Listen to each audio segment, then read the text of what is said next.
Challenges I have faced as a DJ. Like I said, I don't like to have any pressure on DJing, which is what I feel like has made it such a great experience so far. I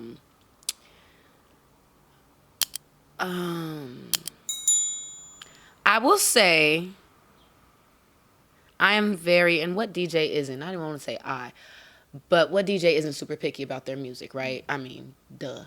But beyond that, I am very, very, very specific, heavy, whatever, on like lineups, right? Like DJ lineups. If you have multiple DJs on a lineup for an event, for whatever, I don't give a hell if I'm first or I'm last. I want to be on any leg that's going to make sure the flow of the party stays right. That's my biggest. I don't care if who's coming after me started DJing yesterday. If they going to carry that shit, especially coming after, right? Like whatever I'm doing and all the hits, you need to keep the flow, right? I don't care if you go into the 2000s and the person after you start playing Boss Man D-Lo. Great, whatever. But the flow, I don't need people to start dispersing that, because that's when we're detached. The DJ in the crowd is one. So what are we doing that's making y'all, you feel me? Like that's always my biggest thing. So I feel like as far as challenges, I think is kind of difficult. You know, that's why I stay out of a lot of stuff. I just like to show up, do what I do, and leave. But sound like me. Yeah, because I don't like getting into politics and things like that. But yeah, some challenges have been like being on lineups where maybe I personally felt, and not even I should have went last, but just the lineup could have been different for the event to go smoother, for people to continue dancing, for, you know what I mean, certain things to happen you want to happen at your party. Right. And music selection is a big part of why people get up or not, why people come outside or not. I've seen parties where I know hella people who know how to dance, but they're not dancing. Because the music is not right. It's not about the energy. The music is not right. A dancer I'll dance by myself. I don't care. Right. But if it's not hitting, or if you're going to play one song and then not have conscious to think about the next song that's coming, not just that it's popular, does it sound even relevant? Because it's like psychology. Like, if you play one song, the next song, even in your brain, has to still resonate. It has to almost blend in the same, which is why this is super scientific music shit, but eras have eras of music. Right. There are eras of music. It's not just, oh, these were greats. Yeah, these were great people at this time, but also the science behind the music and the algorithms is what kept it going. 9 times out of 10, our 90s favorite West Coast songs are between the BPMs of like 94 to at least 101. They stayed in a specific, you know what I'm saying, limit of whatever, music and rhythm. Tempo, thank you, alongside also recycling the drum patterns in the production, because they knew, oh, that's what made Dr. Dre's Chronic. Yep.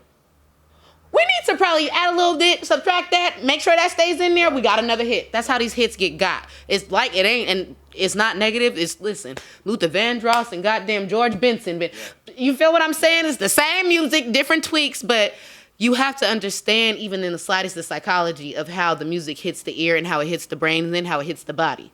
Because it's all fucking different.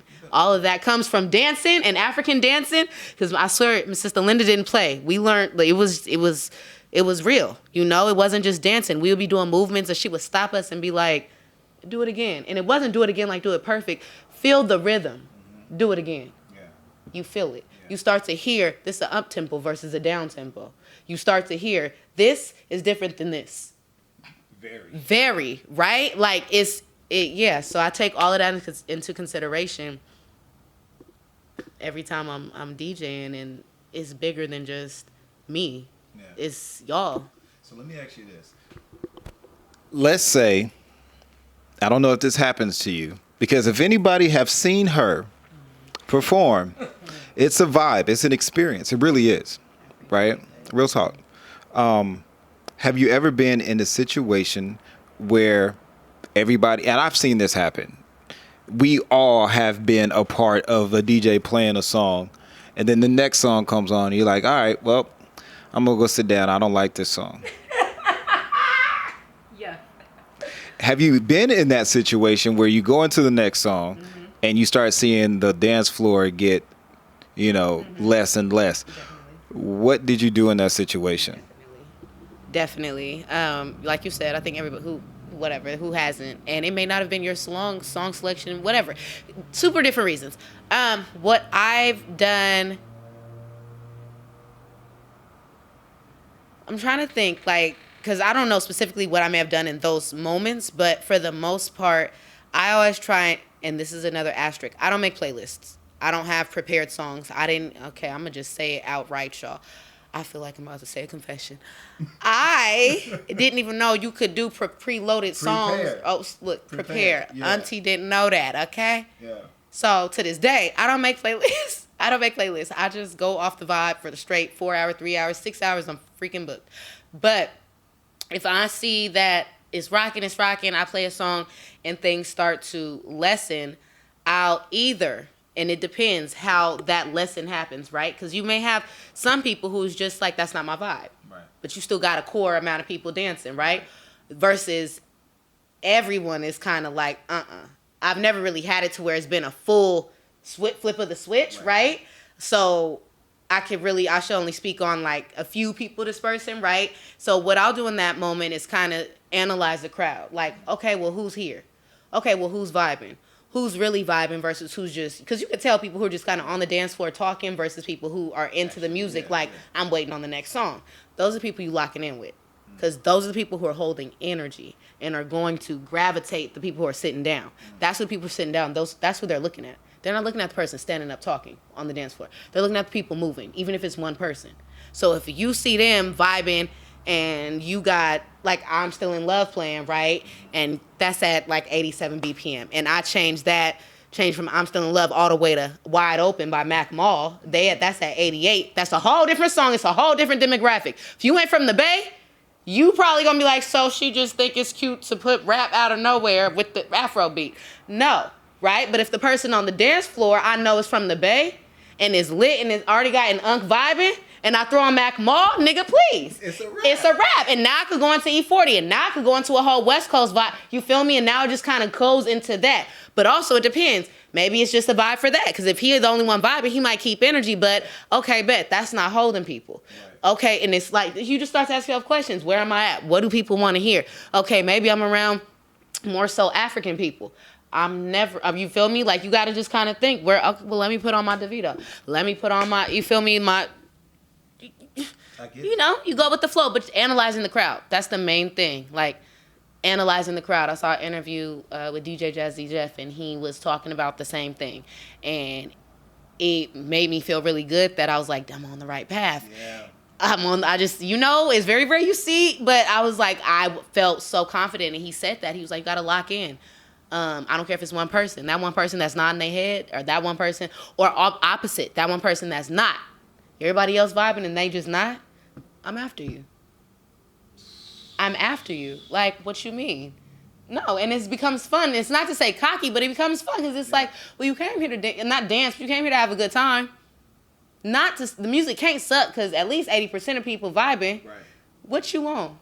Mm-hmm. I don't care how much of a problem. You in a bar or you in a, ain't nobody died. It ain't like you in here sad. So what's your problem? Right. Oh no, I'm after you. Wow. I am until you ready to leave, or until I see, and like he said this, till I see that, because I'm gonna get you. You might head nod, and the next song you're gonna be tapping, and then the next song, because it's all for you. And it's not to say all for you, but yeah. I already got them. They good. I seen that interview. I know exactly what you. That shit was saw, and I was like, that's so real. But it's like you got to be really locked into your crowd. Yeah.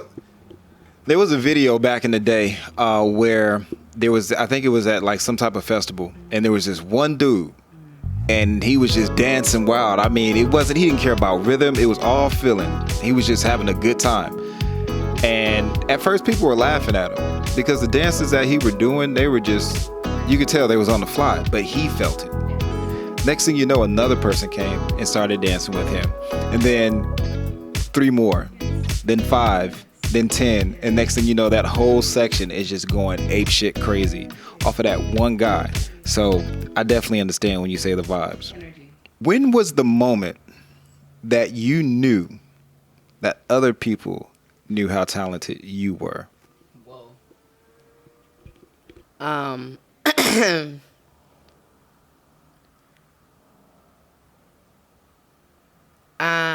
would honestly say when my homies started to be like, "Oh, you DJ, can I book you?" And I was like, I was just learning to press these buttons. What the fuck? um, yeah, because it was, and it wasn't like, why would I say no? Right. But it was just like, I guess this is where, like, I've always been somebody like, step into it. I love that, step into it. And I was like, I guess this is what it is. So I would say shout out to Ebby, shout out to Hella Positive. That's my brother. I'm really, really proud of him. And I want to say thank you so much because he was the first person to reach out to me. He threw events, still does throw events on Sundays. And he was like, yo, like, it's real low key. But, if you want to get your skills out there and kind of like, spin in front of people and gotta get your, confidence up, like, the space is open, like, what the hell? And I mean, I was already there, every Sunday. So I'm like, why not? And like he said, I mean, I was around my people, and that's how I got to get comfortable with like playing music, and not just music that was like my music, but like, not to say my music, but my personal favorite music, right? Like I started playing with just sounds and mixing and I started really honing in on my transitions. That was like the main thing for me. Like the transitions have to be right, and also like songs people wouldn't think go together. That's the fun part. That's the fun part, right? That's the fun part. So yeah, having that space to do that, I think Ebby definitely opened up for people to be like, oh shit, because I love to take videos, so I would take videos of me, and his space is like outdoors. It was pretty, so I mean, everything was just perfect, and I would just post it, and people would see it, and it was a vibe. Speaking of posting, let's talk a little bit about Home is for the Homies. I love you guys. Home is for the Homies. Love. Currently, right now, you're at 198,862 views. In the past 3 months, I think I went back about 6 months, you have the most views out of all the DJs on that platform. Hearing that, how does that make you feel?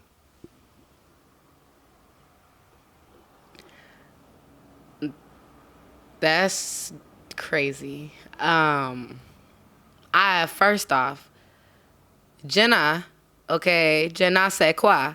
Oh my God, I love you. Like, that goddess right there, believe, like, the curator, if not one of the curators for Homies for the Homies, the goddess. When I say the goddess, y'all, the goddess. She is so smart. Is an what's the word? What's the opposite of compliment?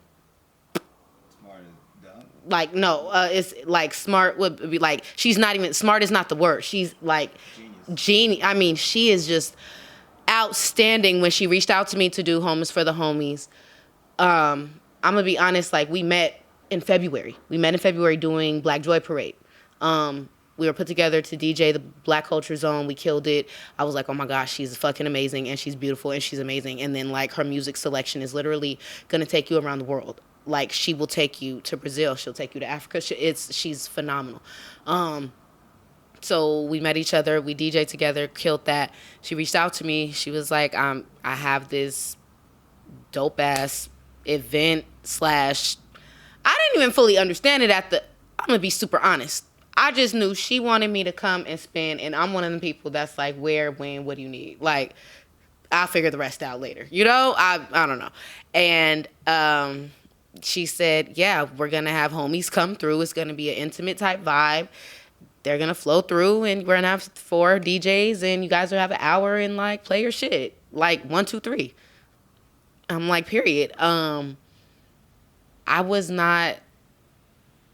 I'm gonna really be for real. So, shit. So, in DJing, right? Like every set, you don't have to record, right? You just go. You can use streaming services if you have Wi-Fi. You can, or you can use the music you downloaded on your own. You can use both. You got every type, whatever.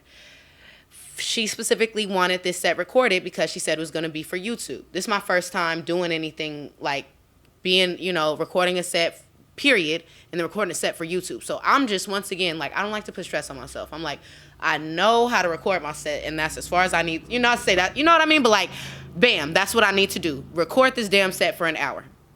I cannot put stress on, I hope everything is perfect and this, that, and the third. I'm going to figure it out. Bam. I didn't trip off of, y'all. Around this time, I did not have I didn't have hella songs in my downloaded library. I was usually using like Beat Source, which is a streaming platform you can use offline, but you cannot record sets on there.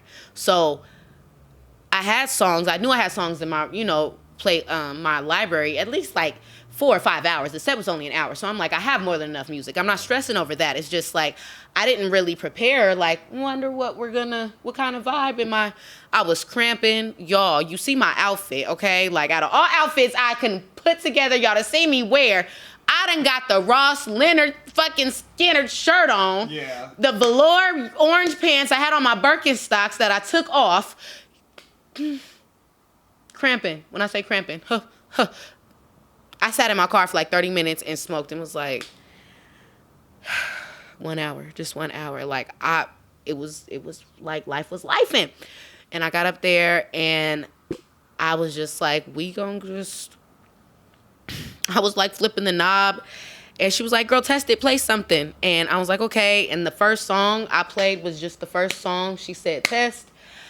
And I just went from there. I didn't prepare it. I didn't pre-think it. I didn't do any of that. And I think that's one of like the biggest thing for me. It was just so authentic. My homies came through, everything, all the energy. Everything was authentic, the whole vibe. And it's just a blessing. And so to see people all over the world like be DMing me and like, I loved your set, using Google Translate. Okay, like I'm like, oh my God, I'm here for it. And yeah, it's only the beginning. That shit is crazy. And I love homies for the homies. I love y'all. Yeah. Have you read the comments? Because I think last time I looked, it was like 7,600 plus comments. Are there any comments in there that you remember, or have you read them? I definitely was going through them when we first dropped the video. I ain't gonna lie, Jenna had to get on me. She was like, girl, have you been seeing, like, y'all, I'm one of those people, I'll post and I get anxiety when I'm like constantly looking back at numbers and constantly looking back at where is this and how many views is this and how many, like, I do not like it at all. So I like to see, like, I'll post it, I'll let it be. I'll come back to it maybe at night, maybe in a few days. Like, so when that got dropped, I had it posted on my social media, but me personally, I didn't go back on it every day and be like, I wonder where it's at. But slowly people were telling me. I was getting DMs and I was getting messages, and Jenna, like I said, was like, girl, have you been seeing these comments? Girl, it's going crazy. And I'm just like, oh my God, like, ashe. And yeah, the comments were just really dope and sweet. And like, once again, it's just really amazing to know music can hold so much space. We don't have to speak the same language, but music is a language. And I've always believed that. And I think that experience showed me that entirely, and still is. I just told that to my mom. I'm like, I just be talking to people. I be feeling like the little girl, you got a kid and it's like, don't talk to strangers. I'm the kid that's going to be on Facebook talking about, where are you? Are you in Norway? Bitch, what? Like, listen, some white dude was like, I'm literally grooving to your set doing the white people dance in my living room. And I'm like, kill it. Like, yes. And literally we've been holding a conversation for the past week. Like, no, nothing weird. But like, he's like, I grew up in the Netherlands with house music, this, that, and the third. And to hear your set, I always loved this type of music and whatever. And I got lizards and shit. And I'm like, period. Like, mood. And I'm like, when I come to Dallas, it's up. He's like, oh yes, please let me know. Like, nigga, I don't know. What? I'm here for it. Yeah, it's really dope, to say the least. And I'm about to be connecting with everybody. Where's the furthest? What's the furthest that DJing has taken you? Wow. And I mean like location wise. Right.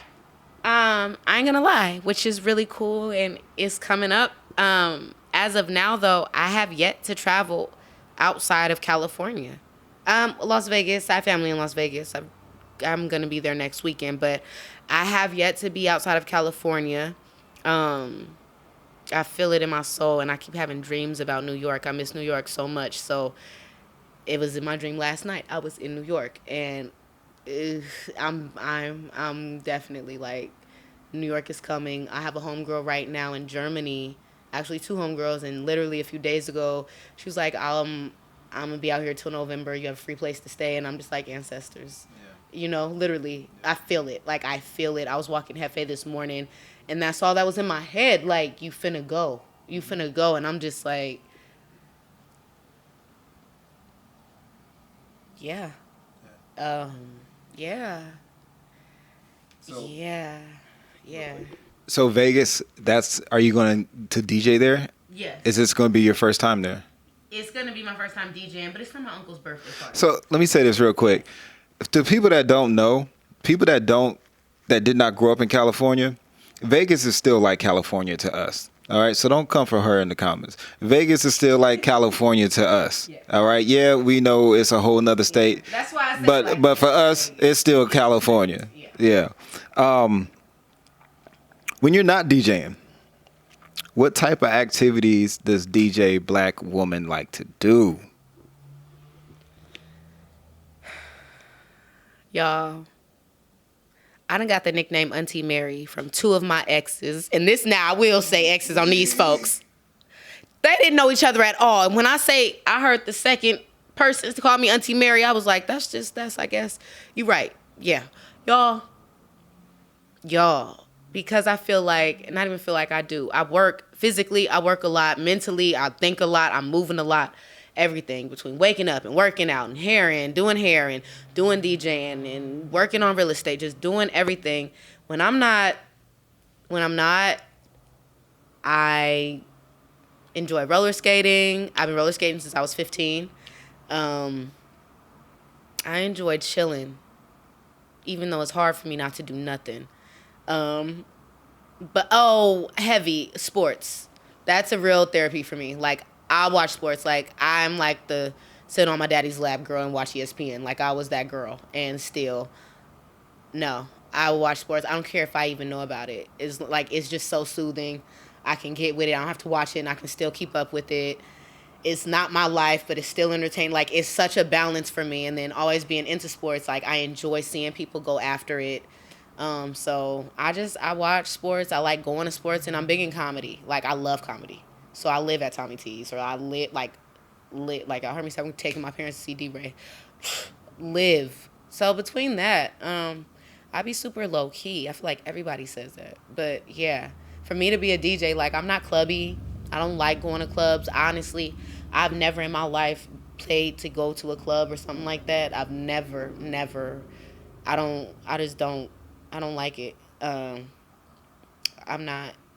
started drinking like last year. I'm 28. So, like, I'm not really into the whole big party scene. I really like working hard and being able to wake up and be like, I'm chilling today and I'm fine. And I'm chilling tomorrow and I'm fine. And I might go to work Wednesday, but and then I'm a DJ Thursday, Friday, and Saturday probably. And yeah. Traveling is next. Are there anybody that you would like to thank as far as your DJ journey? Well, I will say definitely, I got to thank my mama and my daddy, because they go crazy as far as support. Like, it's lit. They really do support me. And I will say I'm really thankful for my dad entirely. I know a lot of people, not even just women, a lot of people don't have relationships with their father. And he was, even if him and my mama weren't together, he was always there and they were always there. And that makes a big difference, being a child of color in a town or city that is with the shits. You know what I mean? Like, you know what I mean. And I don't mean just Oakland. That's surrounding city. You already know. Yeah. Bottom line, you know, it gets real, for real, for real. So to have my dad in my life, to be a girl, to be able to learn how to be open and talk and be myself and know I have love behind me, it makes the difference. My godmom, Mama Sherry, like I said, that was who was in Mexico when I got my DJ board. Mama Sherry also, people don't know this, like my hair business. I'm now in a shop, but when I started my hair business during the pandemic, I was doing hair in West Oakland in her living room.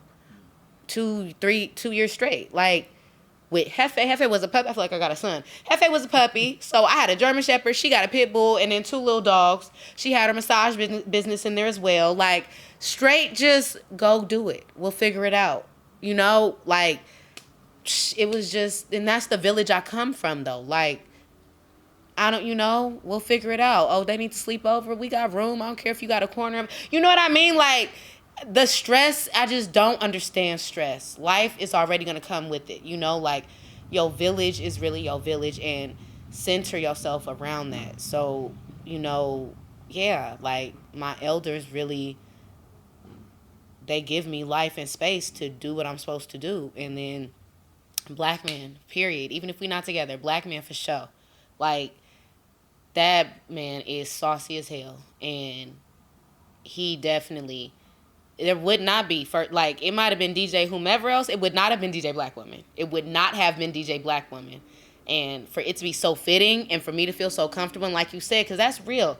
I was thinking about that. And also, he is the one who helped me start my locks. Like, we sat on his granny's porch and locked my hair. So it's like, you know, like, I'm not into that ex shit unless you was really, like I said, my exes a few minutes ago, them niggas is exes. They gonna stay exes forever. But, okay? That black man, that's a black man right there, okay? Love him, love him, love him. And, yeah, like, everybody else who has supported me, like, the appreciation, there's nothing else I could say. But definitely, yeah, my village and, yeah, close people who were there when I was sitting in that room pressing buttons.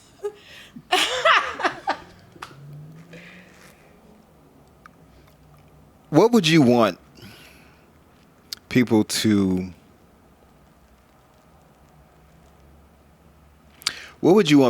remember about their own goals? Oh, man. Oh, my God. Oh, my goodness. Y'all know I'm motivation queen. I don't know why he asked me that and then gave me this mic. Oh, my goodness. Oh. Take your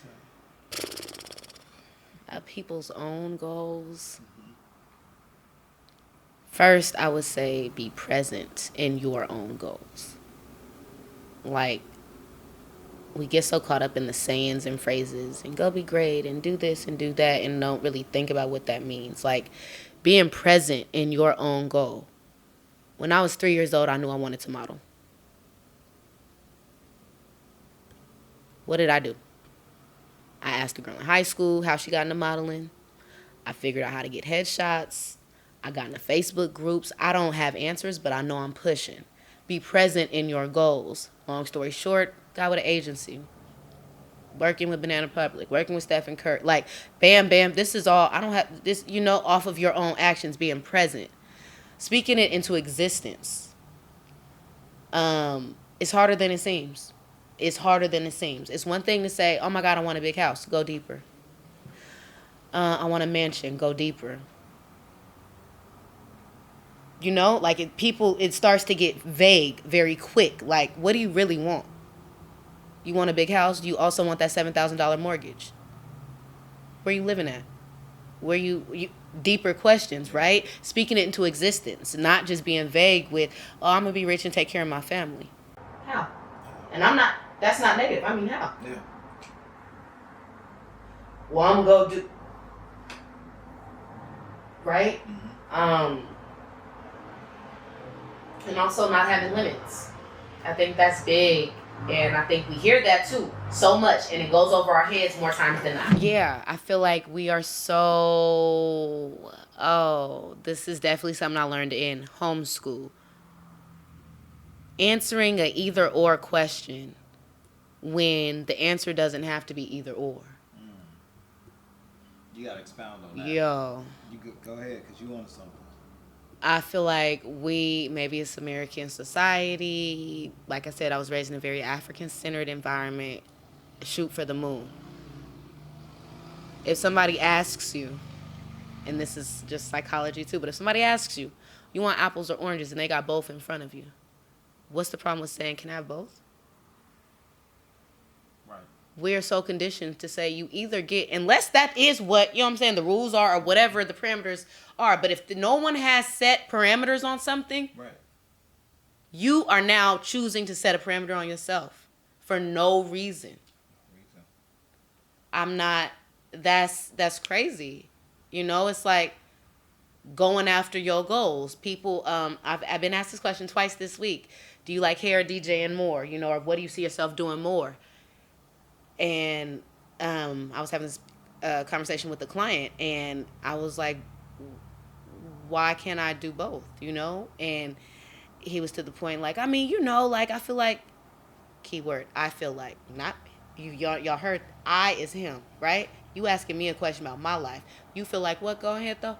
I feel like DJing, that's your bread. I mean, that's you. You know what I'm saying? You can do whatever with hair, but like, that's how you feel. I feel like I could buy a commercial building and keep making money and expand my hair business and not even touch hair no more and DJ and do what I want to do and have both happening. Rocking in the day, scratching in the night. Bam. And that's what I'm already doing. Mm-hmm. Next step, I need to train some goddesses to do what I'm doing in this hair stuff, so I don't have to. Or now you up to the point people really want to pay, then they gonna pay for you in your time specifically. Mm-hmm. And that's a whole nother thing. And that, like, and I love business. I've always loved business. I've always loved finances. I've always loved negotiation. I've always loved psychology and just how to maintain money, especially in this specific capitalistic society. That is very specific. Because the mentality and the motion I'm moving in, I'm going to make something happen wherever I go. But there's a certain way you have to move in America to get to be comfortable. I don't even want to say successful. To be comfortable. You got to understand the game. And you have to, at one point or another, play it.